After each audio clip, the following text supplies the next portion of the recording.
Well, and we won't have our intro music. You want me to do it? Dump, dump, dump. I didn't say yes. Dump, dump, dump. I don't think that's what our intro music sounds like. I'm pretty sure I memorized it. That was the whole thing.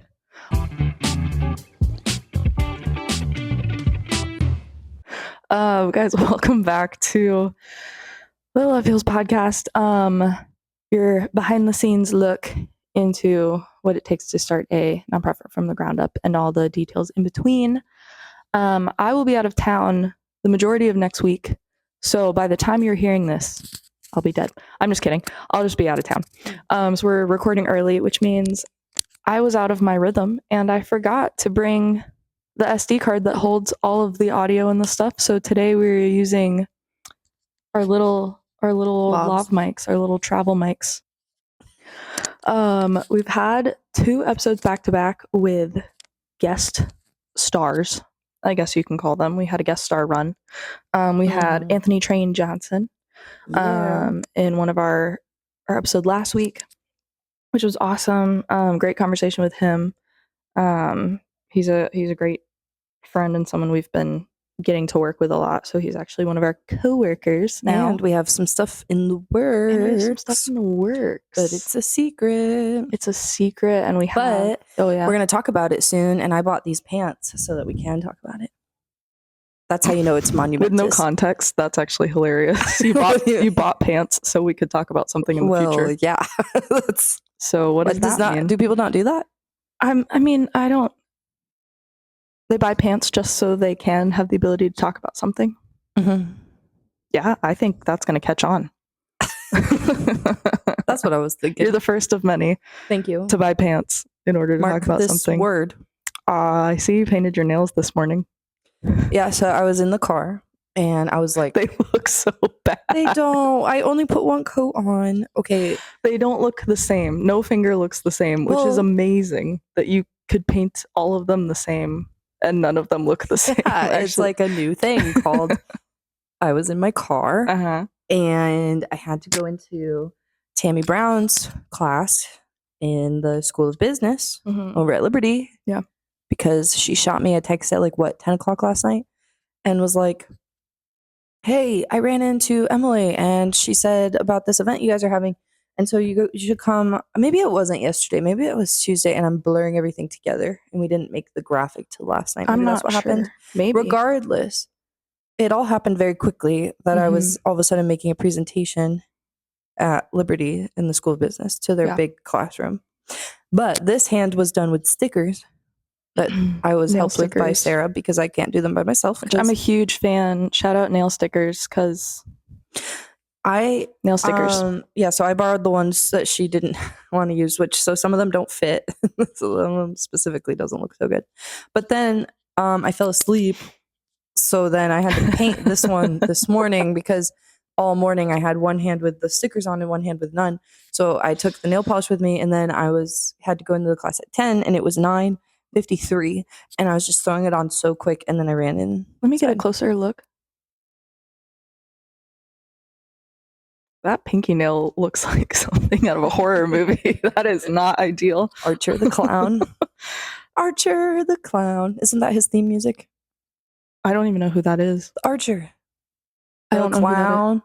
I gathered that that's his name and his occupation. Sarah. You keep repeating his name and occupation. Sarah, the whole Halloween Horror Nights, they built the whole house. The Terrifier thingy? Oh. Isn't his name Archer the Clown? Did I make that up? I don't know. I've never seen Comment below. Yeah. Comment below what his name is. Sure, there's so many famous terrifying clowns. You know that, right? I could think of 2. I think clowns in general are a scary thing now. Do you remember that? I feel like there's no really fun, good, joyful clowns anymore. They're all scary. Have you ever been to the parade? Where they ride around on miniature bikes at you at full speed? Yeah. Terrifying. Fun. Scary. Happy. I don't like it. There's literally a video somewhere of me looking like this as they drive by. Do you remember that small runway in our history where people were dressing up like clowns in the middle of the night and just walking around neighborhoods? Yes. So they actually were in was a- Fayetteville. Like Oh, they were in. multiple? Yes, there were multiple clowns. They were literally in Fayetteville. Yeah. Because they just that's where they were. How many did you guys have? I don't know. I don't remember the exact number, but I was in high school and they were like, it was very much a thing. Literally one of my friends, Brennan, one day came to school dressed up as one of the clowns just because he thought it would be funny. Shout out Brennan, because we were both listed in the yearbook as like not class clowns. It was something nicer. It was like funniest individual. You got funniest? I got funniest. I'll have to look up exactly That's crazy. what title he and I won. They would do like male and female in each category. I never won anything. Surely was not the smartest, so it was me and Brennan as the funniest, and they didn't call it class clown, but effectively it was class clown. I just never stopped talking in high school. Yeah. But I was respectful, so all my teachers loved me, and they pretty much just let me talk. Anyways. Wow. But yes, I do remember the clowns. That was a good story, though. Thank you. I thought it was good. Anyways, so how was it talking to 150 Liberty students this morning? Fine. We get anywhere? Did anyone seem excited about what we're doing? I avoid eye contact at all possible costs when So you I have no idea how it went. I have no idea. I looked blankly ahead to the back wall. I will say I was in full form. So What does that mean? It means this. I was talking like this. Oh. But Well, yeah. I guess that's how I always talk. I will say I had no inspiration, because sometimes when inspiration hits, I black out, and then I just that's it. I don't know what is said. I just am blacked out and talking, and then that's usually when people are like, "Oh my gosh, that was so good," and I'm like, "What did I say?" But that didn't happen. But you know what you said today, so it wasn't great. Right? I was not inspired at all. That's a bummer. Probably because I was worried about this still being wet. So in between talking, I was like, Did you actually do that in between talking? Yeah, for sure, Sarah, because it was so wet still. I was like, I gotta just go ahead and dry off my nails.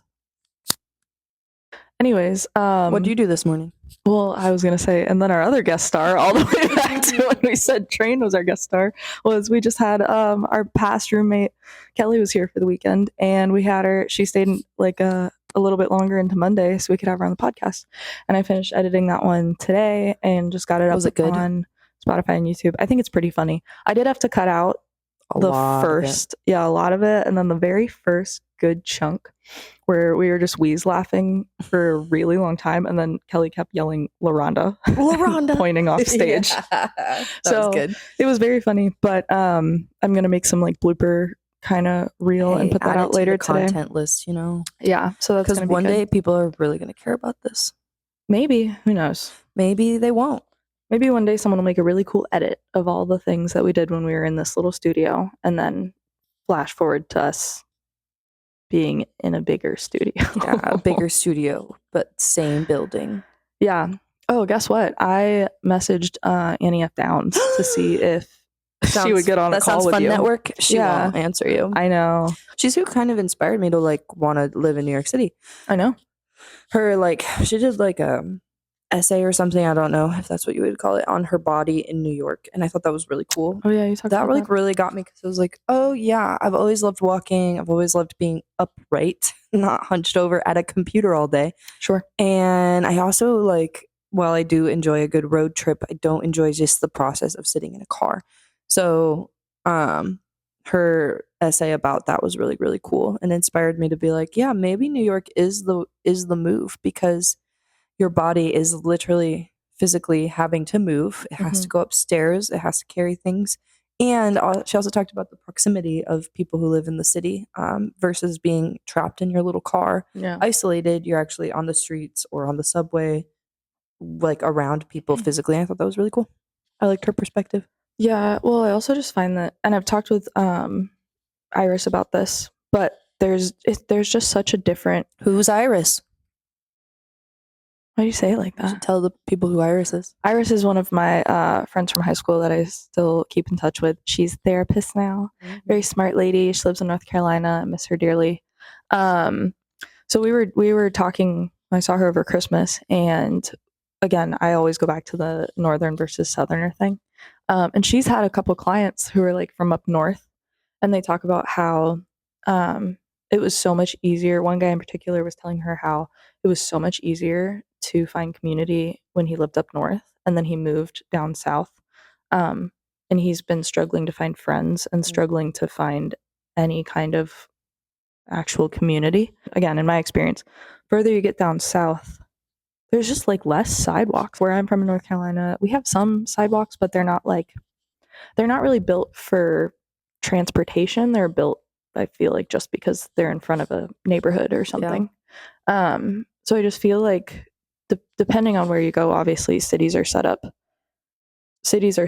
for the walkability, which naturally provides you're just around, again, proximity, you're around people more often.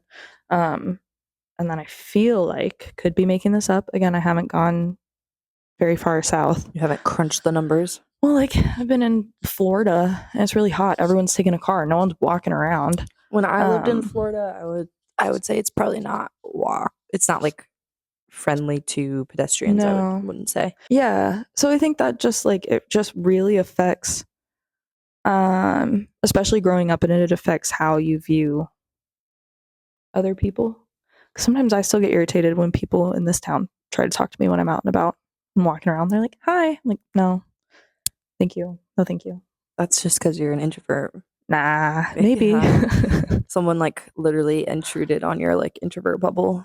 So Well, yeah, why would they do that? for me, it depends on my mood and how much time I have. Like the gym in the morning, some people go to chat. I am not there to chat in the mornings, mostly because I only have so much time before I need to go to my next thing.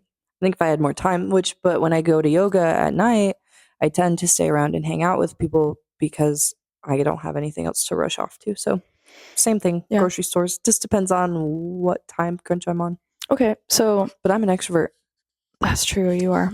So relating this Cheers. back to what are you drinking today? Breezeberry. Alani. Mhm. Yucky. I'm drinking a orange squeeze Olipop. It's getting a little too sweet. On trade? No, never. I don't like those. Yeah. Yucky. It's not bad. But anyways, relating all of that back to Love Heals, let's talk a little bit about how we've been discussing how we create Love Heals events as a fourth place as opposed to a third place. A fourth place is a newer concept where digital and physical worlds kind of merge together, right, in unity around purpose, I guess, if you will. Like it's like, because a third place is like a coffee shop or the gym or whatever, but fourth places are kind of rallied around purpose, cause, And it's community centered, community driven. Right. So they kind of are people who are coming together for a certain reason. Yeah.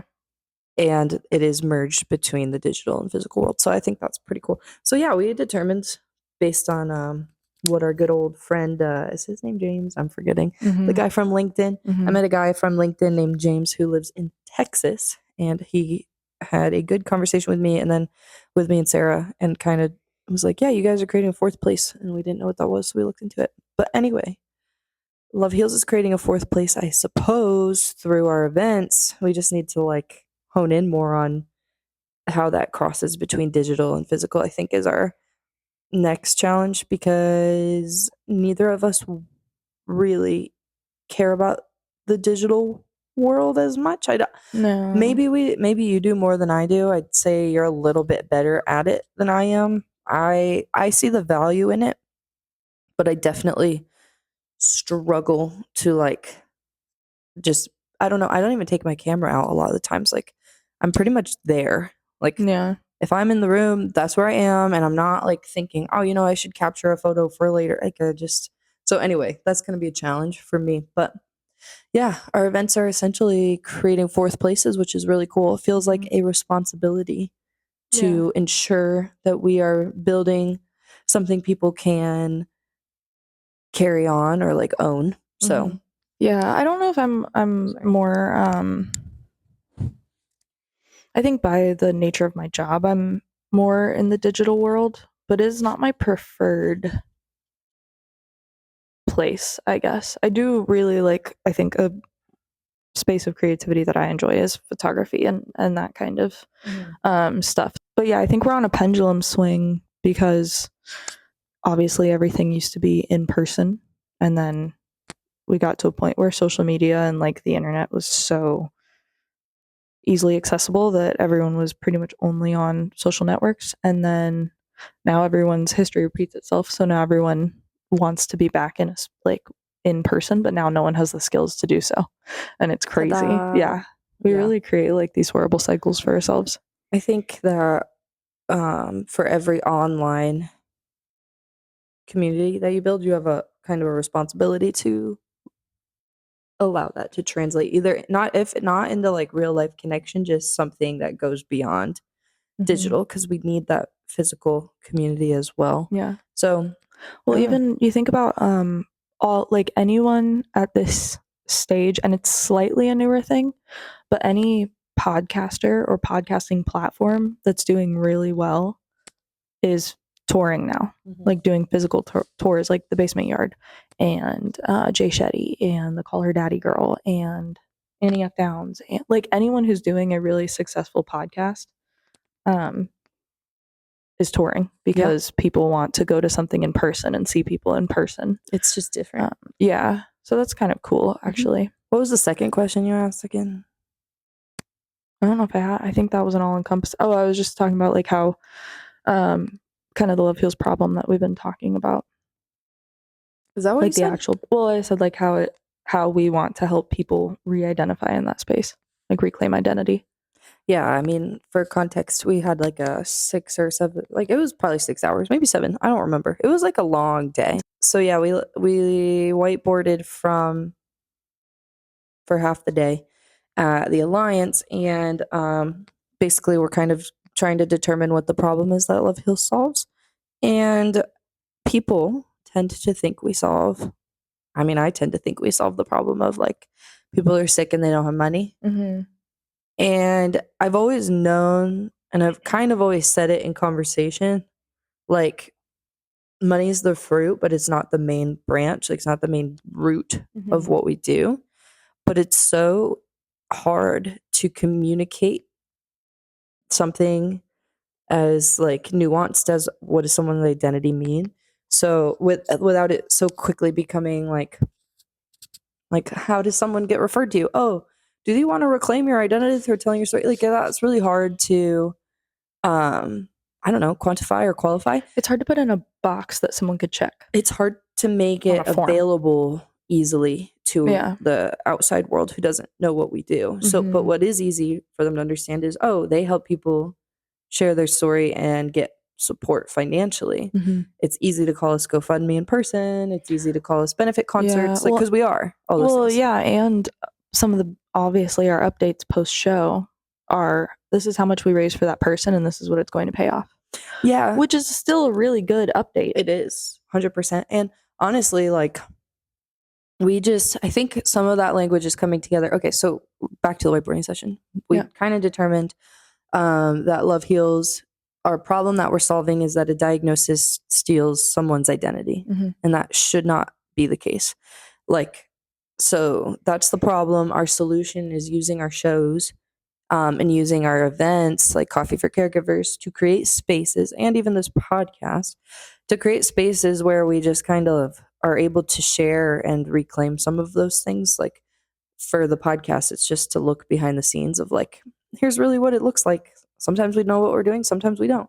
But hopefully it can be an encouragement. But anyway, we determined that, and then some other stuff that we have in the works now for next year, which I'll just categorize or blanket statement, call it like we're working on what our assets are. Like what assets do we have, and how do they funnel through to a direct problem that we're trying to solve. But all that to say, oh, and sorry, we also created that cycle of the problem. So we put the problem in a cycle, which is... So it starts as like a diagnosis steals identity, which leads to isolation, right? Yeah, isolation, which leads to people not knowing sometimes how to treat you, and or you just can't make it out to as many settings, social settings, as Yeah. you used to be able to. In some way it will cause isolation. And tunnel vision, because all you Yeah. can see is what's going on, which is fair. You're not worried anymore about like When how your schedule gets taken over, everything gets taken over. Yeah, it just gets taken over. And then that isolation can lead to loss of resources Mhm. because the less you're connecting with people and able to go to things, the less resources you have access to. Mhm. And that leads, what does loss of resources lead to? Stress. Yeah, that's a given. Mhm. And then that can lead to worsening just- illness. So it basically Yeah. is a never-ending cycle. If someone heads down that path. Yeah. Well, And because then- if you're sorry. well, go ahead. I was just gonna say if you're stressed, it affects your mind affects body in turn affects mind again. You literally can't heal if you're stressed. Yeah, if there's you're in a no state of way. dis-ease. Yeah. That's where disease comes from. Mm. So, Oh, you haven't heard me say that? no. Yeah, dis-ease. I don't think you've ever said All that. of your stress manifests in your body differently. So it's just important to learn how to, like, there's healthy stress, and then there's like the stress that you really need to make sure your body is working through. And I don't see how somebody who, like, I talked to a woman yesterday who we're going to do something for in November. And her son is 6 and had heart failure, and it caused kidney failure and all these. He's in hospice. And she's basically just like, the doctor's trips have taken our savings, and like luckily we have insurance, but like I have to miss work when he has a bad day. Yeah. My husband has to miss work, and like we don't know how to keep going. And so it's like just a cycle of Well, and stress. you're not sleeping. Like his parents, there's no way that kid is sleeping. He feels horrible. Maybe all he's doing is sleeping. And then his parents aren't getting the sleep that they need. Mhm. So the next day is even harder. Mhm. And that it just builds. All of it builds. Mhm. And it's anyways, So we created a cycle called That's the problem. that we're trying to solve. And sometimes we found in conversations with people that just us listening to them is the breath of fresh air they needed. And sometimes it's really like, man, they raised $8,000 for me, and that really let me get out of the Breathe. weeds just for a second so that I could breathe. Because when you can breathe for a minute, you can work on the other things that you need to work on. Sometimes just knowing that someone else has your back, even if it's just for a short, high dose, concentrated amount of time, I've watched it give people a chance to like really dive into the other things they need to be doing. Yeah. So we're just like a high concentration respite for like just a second. Well, I think that's like a very human thing, and it's because I don't always do well when someone's going through something hard that I care about. Like as far as words go, I just don't do a good job. I overanalyze. What do I say? What's helpful? What's not helpful? What would hurt? What would blah blah blah. But I am good at being present for that person, and I think in a way sometimes that is, at least if it's just that's what we're able to provide, is what you said of like we have their back, and we're, even if we're not fixing all the things, Which we can't. It's such a compounding issue, like we just listed in the cycle. But like we are present, like Love Heals is here for that person in that time. Yeah, so we try to interject ourselves into the cycle to break it. So there's the financial support, which is what we're most known for. Yeah. And honestly, like I always think of that, like I've always kind of considered like what Jesus did. Like I don't know if his main goal was always to give people bread, but it was to get them in a position where they could hear. And I think we do the similar thing of like, this is a vehicle we use to help someone's identity be restored, whether or not they take the same stance on faith that I do or we do. It's just giving them a chance to be more than cancer, or more than terminal illness, or more than what they've been presented with. Kind of bring them back to like who they are on the inside, and what their original purpose was for this planet, since we believe so strongly that people are given a gift and a purpose.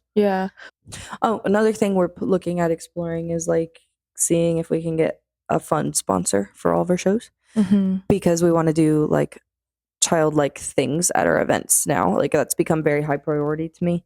that each show is a unique experience that only the people in that room will get, and nobody else is going to get that same experience. So I'm very high right now on like, how can we make this like the most unique, the most fun, and it doesn't have to be complicated, just like little elements of fun and childlike wonder into each event. So, Yeah, bringing some whimsy whimsy, into the nostalgia. events. Yeah, like at Beth's when we had bubbles. The For butterflies were everyone. so The fun. butterflies were fun. We had wind up butterflies at our Oceanic event. Right now we have something with yo-yos in the works. Mhm. So everyone be processing that. If you're watching this and you're in the central VA area and you can do yo-yo tricks, hit us up. Yeah, We have things. We have big things. big things, Big yo-yo things. big yo-yo things. So, yeah. Well, that's the other thing. Talk about that digital world. The amount of stuff we have to push. I mean, we're pushing this event. I need to push podcast things. We're pushing our tour. We're pushing another show in September. September 27th. There's so many things. The digital world is already noisy, and then and then we just come in and we're like, we have more start things. Screaming. Which I was on a podcast earlier this week, and we were affectionately called the disruptors of the nonprofit world. In a good way. Yeah, it was affectionately called. I know, but it was actually it was in a good way. How so? Well, just that we do, with respect to other nonprofits, we do things very, very differently. We just do. I think we do more. Like, maybe not more as far as impact, because like, no, but we're constantly doing things. We're doing things something all the like time. You'll see us out, like we're at something all the time. Yeah.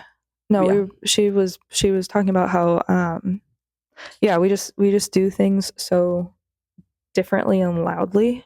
She was like, you guys just live out who you are, and she was saying not in a obnoxiously loud way, in a respectfully like loud, but loud because it's just who we are, and we just live it out in what we do. But yeah, we're a little bit disruptful. And I think that even goes back to that thing that what Rachel was telling you about how most nonprofits fundraise and then go do the thing, and we do it. Programs. Yeah, and we launch hard. Dead middle of a program, we're like, we need funding. Oh, yeah, we didn't think about that part where like funding. maybe which sounds like we're bad business people, but we are getting better at well, normally with the way that we start things. I was just to say, the way that we start things, when we start a new program, we try to do it so low cost anyways. Yeah, basically just free. to see if it would even work. Because the other thing is we don't want to tell someone, oh, give us X amount of money for this program that we haven't tested if it'll work. Don't know if it works. Yeah, we for sure go to market and then we figure out why we're in the market.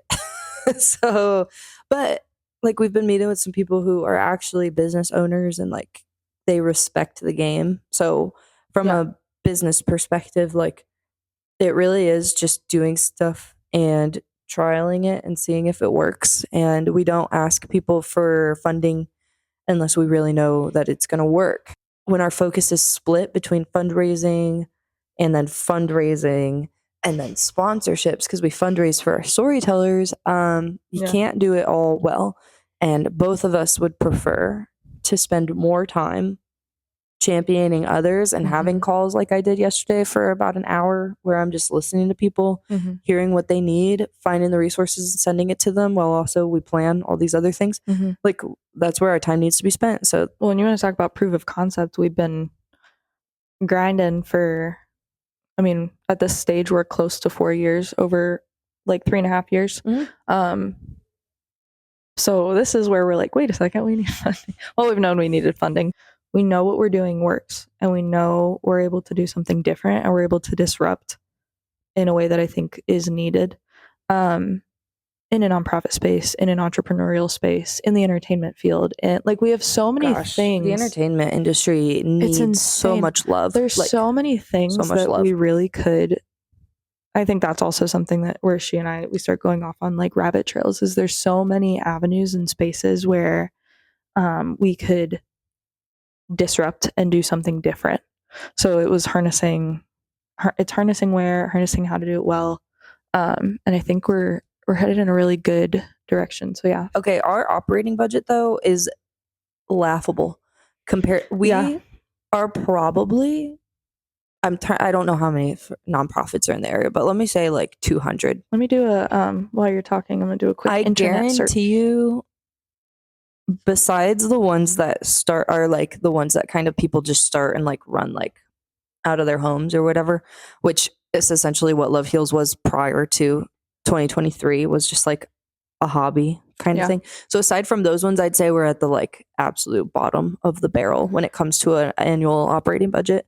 Yeah, so just a quick Google search. Like we haven't even broke $150,000 annually as our total spend for everything, for our shows, for our salaries, and for all the legal fees and the website and the accounting fees and insurance that we have to have. Yeah. Well, for a small to mid-size nonprofit, the operating budget annually can be anywhere from 500,000 to 5 million. Okay. So if you want to, so we're at 126 people, which mind you, both you and I make below the poverty line.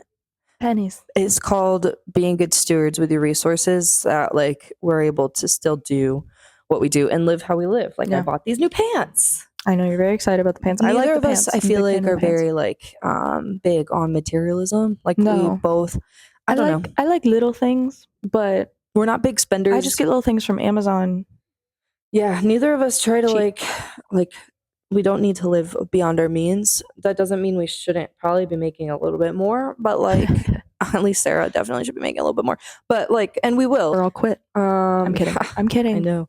I'm kidding. If I was in it for the money, I would have left a long time ago. I know. Totally. Same.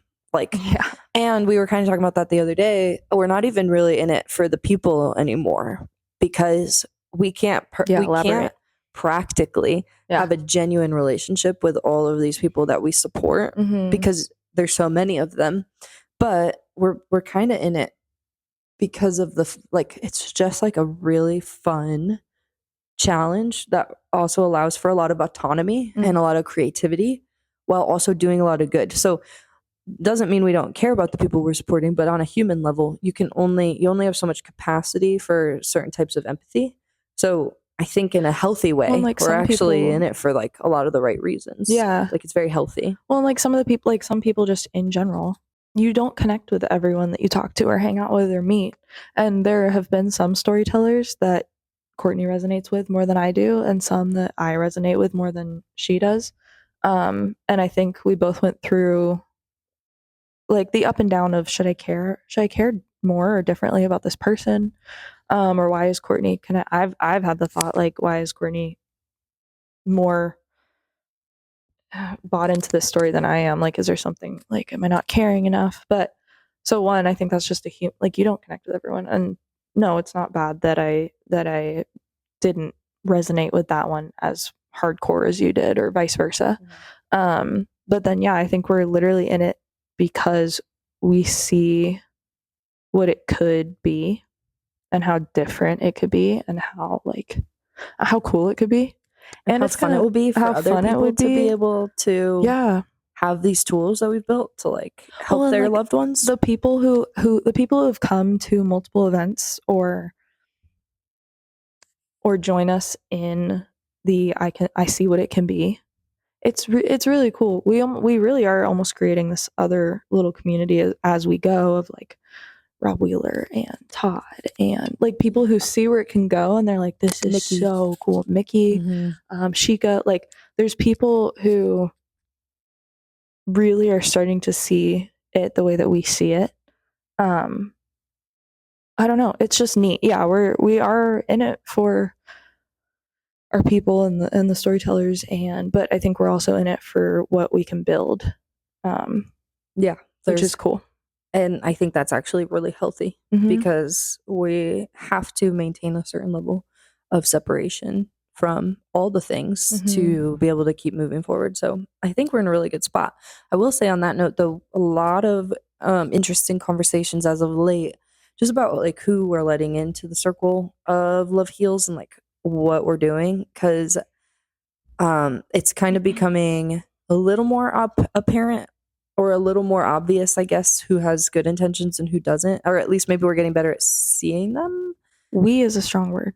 You, me, you and I operate on very different levels of That's of, true. Sarah is a natural discerner and she keeps her circle very small. I keep the circle wide, but I guess as far as like partnerships, venues, all that stuff, just like Yeah. recently, like the other day, I was like, Sarah, it's me and you.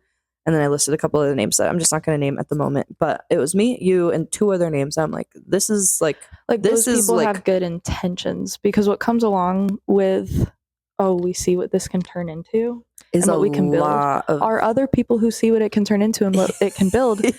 And the difference, a In heart. key difference is like, we want to build something that can make a massive difference or impact so many people. And there are some people that we're learning as we grow, and we do have more notoriety in this town than obviously we did previously, or we're better known in more circles. We're getting into some other I don't know, other areas of business. I don't know, but yeah, there are other people who see it and see dollar signs or see how it Dollar can signs. elevate themselves, and which that's something we need to be very very wary of. And it's really like just Yeah. going right down to the core values, like what, and a lot of the responsibility is on me as the leader of the organization, and then us as the staff of the organization, to be crystal clear on our model, be crystal clear on our priorities, be crystal clear on our values, and like really sift through like all the options that come to us of like this versus that. And like it could go on for days of how many opportunities present. So it's up to like, we have to be so clear that a conversation in about 5 minutes, you should be able to tell whether this person's for us or not. And I know you're naturally better at that, but I guess from my standpoint, I need to be able to not just depend on you to be able to do that, but like anybody who we eventually hire could say, here it is. Yeah. Yeah. Well, and also I think there is something to be said for how do I want to phrase this? Yeah, you are getting a lot better at that in general. So because it's a night and day difference. I would say from when I met you, because you're very trusting, and it's good. And we talk about a lot of the times my trust is very earned, and yours is pretty much immediately given, which is it's good. like lost. It's not. It like people can lose it, but they automatically start with 100%. Yeah. So our starting points are very different as far as trust levels with people, and I think that it's good that I'm on this end and you're all the way on that end, because we help to keep each other in check. And you remind me that sometimes, like, just to be a little kinder with my thoughts towards people. But I think there is something to be said too as we expand that.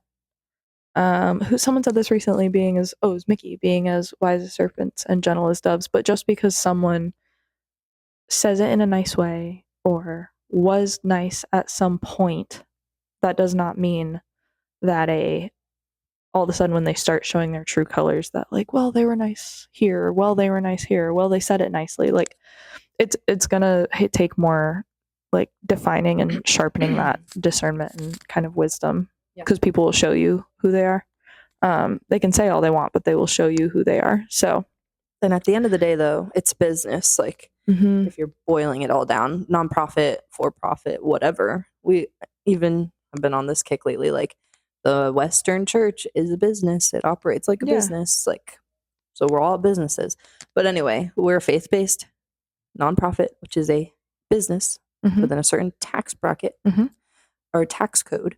But business is business at the end of the day. And so it's also important to like, while there's like relationships involved, the closer circle stays close. And then who gets that? I have a feeling John's coming. There he is. John! Yay! Heard him coming. He said, woohoo. It was amazing. Yeah, here he comes. He wasn't as scared that time. Anywho, I guess like just reminding, like people have the right to also be looking out for themselves, because that's something I have to be careful of, because I'm very quick to be like, hey, bro. They would only ever have good intentions. Just because I have been willing to sacrifice a bunch of financial stability, most of my 20s and a lot of emotional and mental strain for something does not mean that every other person that I meet should also want to do the same. So that's something I have well, and to. also just because, like, well, I care about this person's story, so they probably do too. So therefore, you should. Yeah, it's Mhm. like very much realizing that we are responsible for our own convictions. Mhm. So the people who align with us in conviction, which, like I said, it's you, me, and those few other names of like, who I'm like, these people They've shown us. outside of like, yeah, outside of contracts, outside of any like conversations, they just naturally exude the same level of like absolute radical care that we have. And so like that's awesome. Mhm. But the rest of the world that we work with is in it for themselves for so many reasons. Yeah. So just coming to terms with that, not trying to change people's minds, but allowing them to have their own things. And then that's again where it's my responsibility to determine Yeah. like, okay, are we working with them on this or not? And then if so, how? And then I better make sure I'm crystal clear on what we're going to do, because if you give someone a little bit, they might run the rest of the way. So Yeah. Well, and realistically, we just have to like, we're learning what needs contracts, what needs written, what needs, like, we're just learning that as we expand. And most of it needs contracts and to be written, because Yeah. people will, and again, I'm cynical, but people will, at the end of the day, it's human nature. We will defend or protect ourselves, or do what's in our best interest.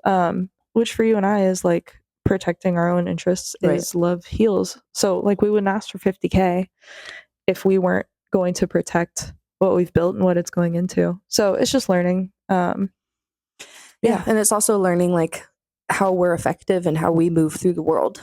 And I think we're really close. Like I feel really like I don't think we've reached it yet.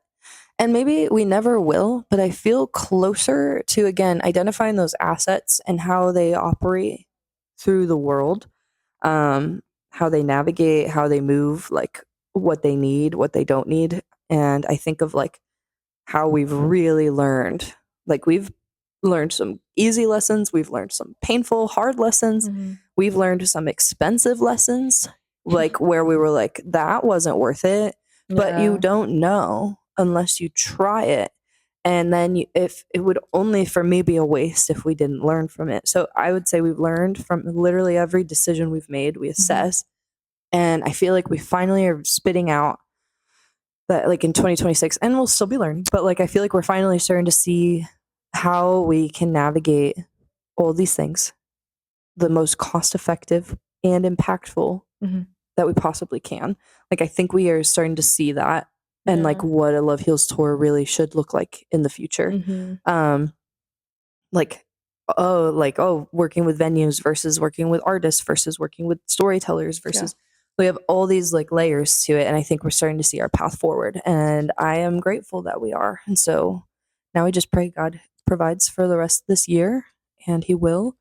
And I'm pumped because 26, I feel like we really have some good, I think we have some good bricks. We have some cool new things to try. Yeah. In spirit of what we were just talking about. We just keep learning. We have stuff to try, and that is, and yeah, bricks is I guess a good thing to call them, and that's how my brain naturally works and that's why I am the way I am with some people, is like, you did X, Y, and Z, or acted X, Y, and Z. That's a foundational brick. And that's kind of how we're learning about how Love Heals functions, and how do we grow the best, scale the best, do the best, is we won't repeat the mistakes, but we are aware of them and grateful for them. And yeah, we have some cool things to try in 2026 on the foundation that we've laid so far, and we'll keep learning. So wait, I want to end on a question then. Okay. So what would you say was a really hard lesson in 25? Or we can go back to 24 too. So in 24 or 25 that like really taught you the most? I think in 2024 into 2025, which was something I don't think I had put any verbiage to until you said it, was how much we needed the freedom to be able to try the new things. Like how much, because we also, we're getting advice, and we just had other people kind of in the team, a different board, a different structure. We were kind of rolling in a different way in 2024 that kind of pushed us into 2025. And I because of the way that my brain is wired for structure, I wasn't even aware of how much Love Heals needed the elasticity to be able to try something instead of just locking ourselves into something. So it really is very different from 2024 into 2025, the stuff that we've tried. And not in an irresponsible way, but stuff that we've tried, sat down, tweaked, tried, sat down, tweaked, tried, sat down for 6 hours at a whiteboard and saw all the different pieces and aspects of what we've been doing for the past couple years, pulled them out, identified our problem. Like, we had all the pieces and the ability to try and see where they don't fit in the puzzle, but where they might, like, oh, it's not a corner piece, it's over here. So I think that has been an overarching thing for me, because again, my brain clicks into structure. So last year I was like, how do we fit this into the structure? And then I think it was helpful this year when you had said, like, I didn't realize how much we needed to have the freedom to try and adjust, where I was like, that's the new structure. My brain was able to rewire into. New structure is structure. The new structure is a looser structure. No structure. No, it's not no structure. Yeah, it's not no structure. It's Don't stress me Well, out. honestly, I got that from Luke, because he runs a startup company as well that is doing really well. He was like, man, in the first like 5 years, you need to be able to like pivot quickly. You need to be able to try it, move on. And like, so I got it from Luke, and then I started watching more business things where it's like, hey, fail faster. Like, move faster so you can fail faster, so you can learn faster. So it's like, all right, we gotta haul. And it doesn't mean we should always be like, because I like, my bend is to always like be rebuilding things, and maybe they don't need to be rebuilt. So it's like learning how to not cause chaos unnecessarily, even though like I live for that. Not everyone else does. So, but like, we still haven't landed. Even Coffee for Caregivers, like, there's so many things about it that like face challenges. Like, people don't think about it, but like, oh, caregivers have crazy schedules. So how do they all get to the same room at the same time? And then you have different locations, and then you have different age groups, and then you have different people that they're serving. So you have like 12 categories under just Coffee for Caregivers. And you know it's a need, but how do you impact the most amount of people with the least amount of resources? Like, and have that scalable, and then scale it. So like, these are the questions you ask. Like, right now, I love our group of Coffee for Caregivers, but I'd say it's capped at about like 8 max. And that's, well, I love it. I think it's such a beautiful thing. And I have seen so many great relationships forged from it, and so much help shared. 8 people was not the vision for Coffee for Caregivers, and nor is it the actual, like, so many people in Lynchburg are caregiving. So how are we helping? How do we make it more accessible? Yeah, how do we make it more accessible? And like, that's a never ending question. Well, that was mine. The freedom to fail was mine. What's yours? One of mine for sure was an event we did last year where we did not do any guerrilla marketing, and we just tried digital marketing for it. Talk about digital world. Talk about us with the digital world. We just didn't, like, we paid for ads. Like, it was an experiment, and it was a risk. It was like, all right, what is, and it was honestly based off real conversations of talking to another group of like, okay, how do you guys market? And they told me what they did, and I did exactly what they did. And we pulled an out of town artist too. So in our digital marketing, we were also trying to like educate people in Lynchburg on who this person was, and then pulling them in, which is hard. So that was a painful lesson for me, because that show didn't have the turnout that I was hoping for. And I know that like, so many good things came out of it, but I would consider it a flop as far as attendance and it just didn't, stuff like that. It did not do what we were hoping it would do. And it sucks when, you know, you're trying to help somebody out and you try something that you are told works, and then it doesn't. So we have never done that again. We've only done basically like hardcore guerrilla or in-person marketing. We do both. But yeah, so maybe that was just us jumping too soon to try, but you know, can't regret it. You just got to keep moving on. And we did our best to steward again the show and the relationships there. And I don't think it hurt us in any way. It didn't hurt us. I think I think the biggest things from because we have had some shows where attendance is far lower than Mhm. I wanted or than you wanted. Or we have had some shows where we're like, this was a horrible venue. Why did we like it was again learning curves. But I think the upside from those shows is we've always walked away from those shows that maybe didn't hit the benchmarks that we wanted, but we were like the relationships we built in there from there or watched other people build in there worth it. And what's Like we so have funny Joy, though? we have Oh yeah. Allison, we have these people that we Yeah. know now because of those that are really cool relationships, cool people. Sometimes it's just fun to say like, I know that person. Mm-hmm. I know her. Yeah. You see Joy was with Lauren Daigle. I didn't. What? Yeah. That's so cool. It was so cute. I was like, Did oh, they Lauren play Daigle. I was like, together, oh, or- yes, it's Joy. She opened You opened for them? for, she did. Yeah. I don't know if it was How Marion awesome. or not. Yeah, no, we built good relationships with them, which I think is a testament to like character of the organization. Like we want to treat people well, even if it doesn't go well, and also giving the freedom to like sometimes you just can't control. Yeah. We should not be responsible for things we can't control. What we can't control is attendance, and what we can't control is how much we'll raise. What I can control is that we'll do our best. So, And we even went to, sorry. well, I want to say really quick, what's Yeah, go crazy ahead. about those lower attended shows, most of them, we've only, in my whole time of doing this, we've only had one event that did not hit the goal. One. Oh, you All mean the rest have monetary goal. surpassed the monetary goal. Yes.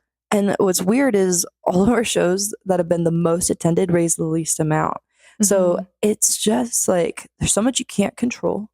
So you just have to be okay with that, and you keep going and you treat people well in the process. Yeah. So anyway, what were you gonna say?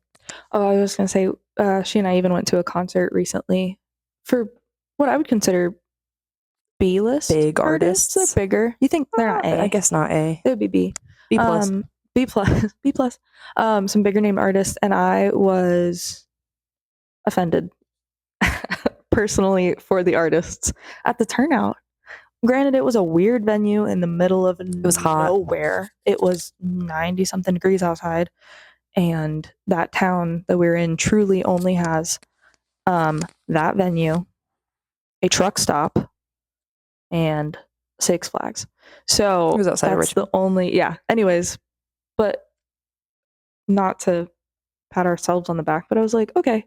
So even artists who are very well known don't always pack the field like I would have assumed that they would, because I'm a more We were talking fan of to them, I guess. another person the other day who said they put in $2,000 worth of paid promo, and I think he said no one showed up. Right? Is that what we're? I don't remember the number that they put in, but yeah, it was close. It was something. It like was that. a lot of money for no money. turnout. He was like, literally, no one came. I think those are just part. That's just part of the process, y'all. That's And just what Lynchburg happens. is weird. You can ask anyone in Lynchburg who Yeah. does anything with events, and they will tell you, which is something that we've learned that's been comforting, is everyone in Lynchburg says the same thing. Lynchburg is weird about events. They just are. Some hit, some Some don't. of them pack out, and some of them don't.